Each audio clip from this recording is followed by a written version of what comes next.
Well, the fallout really does continue more than 2 weeks after this interview aired, and we're now hearing stories about the palace recruiting diversity chiefs, but we're also hearing more stories coming out, particularly from the Cambridge's camp. We're hearing reports that Prince William felt quite affronted by the claims that Harry made in the interview, not only the suggestion of racism within the royal family, something that we saw Prince William rebut really quite firmly when he was out on that engagement and he was asked by a reporter, is the royal family racist?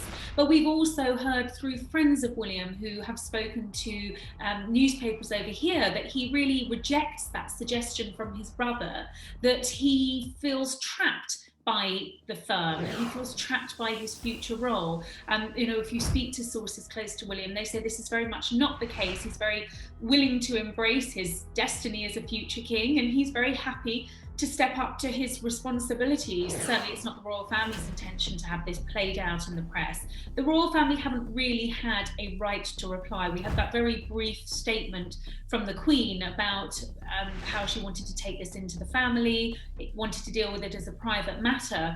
But we are now hearing more out of William's camp. I think the feeling over here very much is that we are done with any form of public commentary, and certainly any sort of public slanging match is what they want to avoid. Clearly, we're quite a way off from seeing any healing of this rift, but I think certainly my understanding from the Cambridge camp is that if everything is going to be scrutinised and dissected in the media, then there's really no chance of them moving on from this. So I would say don't expect to hear any more, certainly from the royal family this side of the pond, post that interview. As far as they're concerned, they are moving on from that. They're taking it in-house, they're taking it in family, and they're dealing with it. Well, I think you're going to hear less and less about the current state of the relationship with the brothers, for the simple reason that every time something is leaked to the media, it sets those peace talks back.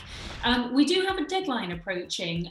Come July, a statue is going to be unveiled, paying tribute to Diana, the Princess of Wales, on what would have been her 60th birthday. And it's really important to the royal family, but I think particularly to Prince William, that William and Harry are there shoulder by shoulder. There is a lot of work clearly to be done for this relationship to repair, but that building of trust is obviously something that's very, very important. I think William feels that this is not something that can be carried out with a public slanging match and who's saying what, whether or not talks are productive. They want to keep it now between them. So I think we'll hear probably rather less about how things are going between the brothers. The real test will be whether Harry is there alongside his brother in July.